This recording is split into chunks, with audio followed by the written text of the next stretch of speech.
할렐루야, 다 함께 성경 암송하심으로 새벽 기도회 시작하겠습니다. 그들이 사도의 가르침을 받아 서로 교제하고 떡을 떼며 오로지 기도하기를 힘쓰니라.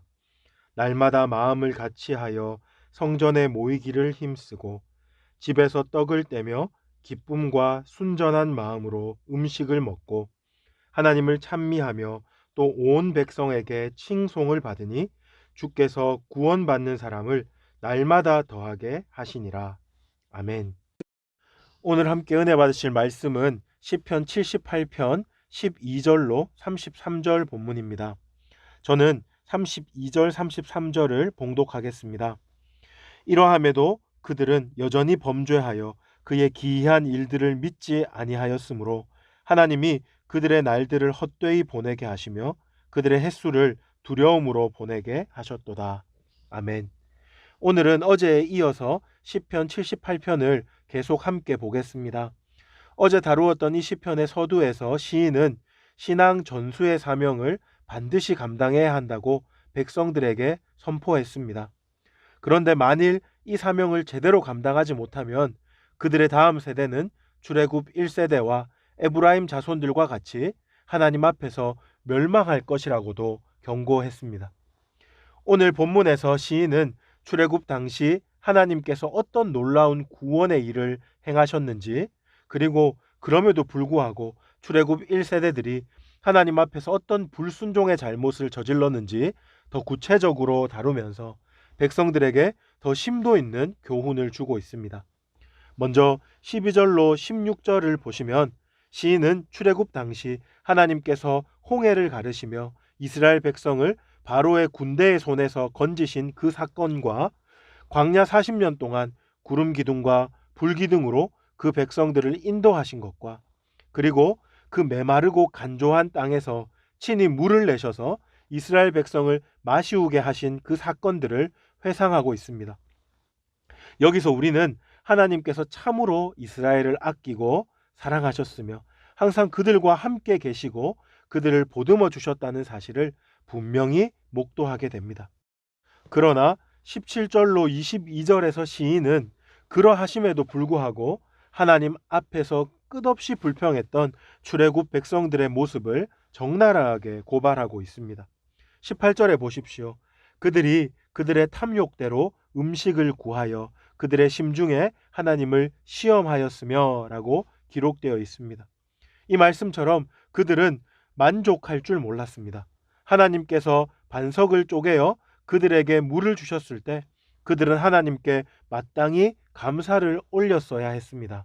그러나 그들은 감사하기는커녕 물만 주실 뿐 아니라 당연히 떡도 주셔야 한다고 뻔뻔스럽게 하나님께 요구했습니다. 20절을 한번 보십시오. 보라, 그가 반석을 쳐서 물을 내시니 시내가 넘쳤으나 그가 능히 떡도 주시며 자기 백성을 위하여 고기도 예비하시랴 하였도다. 우리가 알고 믿는 하나님은 선하신 아버지이십니다. 예수님께서 말씀하신 것처럼 아들이 떡을 달라고 하는데 뱀을 주시는 그런 악한 분이 아니십니다. 그분은 우리에게 떡이 필요하면 떡을 주시고 고기가 필요하면 고기를 주시는 그런 분입니다. 그러나 우리는 하나님이 이처럼 선하시다고 해서 하나님을 만홀히 여겨서는 안 됩니다. 하나님을 아버지로 또한 왕으로 경외하며 그 앞에 우리의 필요를 겸손히 구하고 또 감사함으로 받을 줄 알아야 합니다. 그러나 출애굽 1세대 이스라엘 백성들은 그렇게 하지 못했습니다. 시인은 그 이유를 22절에서 이렇게 말합니다. 그들이 하나님을 믿지 아니하였기 때문이고 또 하나님의 구원을 의지하지 아니하였기 때문이라고 말입니다. 이 말씀 앞에서 우리는 우리의 중심을 하나님 앞에 솔직히 한번 점검해 보아야 합니다. 우리는 하나님을 아버지로 고백하고 참으로 경외하면서 하나님을 제대로 섬기고 있습니까? 아니면 우리의 탐욕을 이루기 위해 하나님을 이용하고 있습니까? 이 둘의 차이는 너무나 큽니다. 이것은 참된 믿음이 있고 없고의 차이이고 그러므로 구원을 받을 수 있고 없고의 차이입니다. 우상 숭배를 하듯이 내 욕심을 위해서 하나님을 쫓으면 겉모습은 신자와 비슷할지 모르겠지만 그 결과는 전혀 다릅니다. 다시 본문으로 돌아가서 23절 이하에 보시면 이처럼 이스라엘 백성들이 하나님께 떡과 고기를 요구했을 때 하나님은 그들에게 만나와 메추라기를 풍성히 내려주십니다. 24절 보십시오. 하나님께서는 만나를 하늘에서 비처럼 내리셨습니다. 또한 27절 보십시오. 먼지처럼 많은 고기를 비같이 내리시고 나는 새를 바다의 모래같이 내리셨다고 기록되어 있습니다. 하나님은 그 출애굽 1세대들의 불순종에도 불구하고 그들의 하나님으로서의 책무를 다하시며 그렇게 그들에게 하나님의 영광을 보여주셨습니다.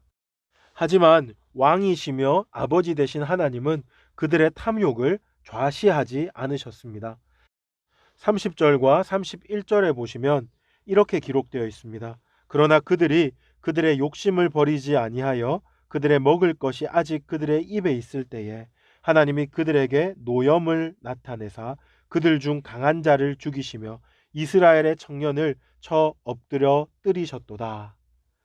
여기서 하나님은 이렇게 그들의 죄악에 대해 심판하심으로써 또한 그분의 영광을 드러내고 계신 것입니다. 그런데 사랑하는 여러분, 이렇게 하나님이 그들을 심판하시면서 그들에게 기대하셨던 것이 무엇일까요?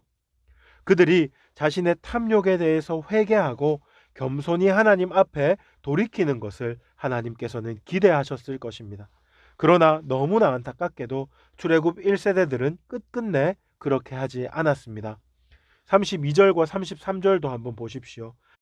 이러함에도 그들은 여전히 범죄하여 그의 기이한 일들을 믿지 아니하였으므로 하나님이 그들의 날들을 헛되이 보내게 하시며 그들의 햇수를 두려움으로 보내게 하셨도다. 이 얼마나 무서운 말씀입니까? 하나님의 크신 은혜에도 불구하고 그들은 여전히 하나님을 믿지 아니하였으므로 그 광야의 시간을 오롯이 허비하였다고 말합니다. 그 기적의 한가운데 있으면서도 헛된 두려움에 빠져서 그 은혜를 한 톨도 누리지 못하고 죽어갔다고 기록되어 있습니다. 얼마나 안타깝고 얼마나 비참한 모습입니까? 주 안에서 사랑하는 여러분, 오늘 말씀을 보면서 우리는 어떤 깨달음과 교훈을 얻을 수 있겠습니까? 무엇보다 하나님께서 우리의 마음을 부드럽게 해주시고 우리에게 믿음 주시기를 간구해야 하겠습니다. 기적의 한 복판에서 놀라운 은혜의 시간을 경험하면서도 하나님을 믿지 못하는 그들의 모습을 보면서 우리는 그들이 어리석기 때문에, 그들이 무지하기 때문에, 그들이 부족하기 때문이라고만 말하면 안 됩니다. 우리에게 하나님의 돕는 은혜가 없었다면, 하나님께서 우리에게 친히 믿음을 주시지 않으셨다면 우리 역시 그들과 동일한 상태에 빠져 있었을 것이 분명합니다. 우리는 그러므로 이 새벽에 하나님의 은혜를 구해야 합니다. 우리의 믿음의 눈을 하나님께서 활짝 열어주셔서 하나님의 그 영광의 아름다움을 보고 알게 해달라고 간구해야 합니다. 그러할 때에 우리는 이 온 우주에 가득하신 하나님의 영광을 알게 될 것입니다. 오늘도 우리를 위해서 우리 가운데 여전히 역사하시는 하나님, 그 하나님의 동행하시고 살아계신 역사를 경험하게 될 것입니다. 이 새벽에 우리에게 그 은혜가 가득하기를, 그 은혜가 충만히 경험되기를 주님의 이름으로 축복합니다. 이 시간 우리 들었던 말씀 기억하면서 세 가지 기도 제목으로 함께 기도하십시다. 먼저 우리 모두에게 하나님을 향한 참된 믿음을 주옵소서. 그리하여 하나님의 영광을 목도하고 즐거워하며 하나님의 말씀을 따를 수 있는 힘과 지혜를 주시옵소서. 두 번째로 내일 드려지는 주일 예배 가운데 하나님의 강력한 임재하심이 있게 하여 주옵소서. 무엇보다 말씀 전하는 담임 목사님을 붙들어 주시옵소서. 마지막 세 번째로 코로나19 사태가 하루속히 종식되게 하여 주시고 이 위기의 때에 교회를 지켜주시고 교회가 더욱 겸손히 하나님 앞에 엎드리게 하여 주시옵소서. 우리 나눈 기도 제목과 여러분 개인적으로 가지고 계신 기도 제목 가지고 주님 한번 부르고 합심으로 기도하겠습니다. 주여,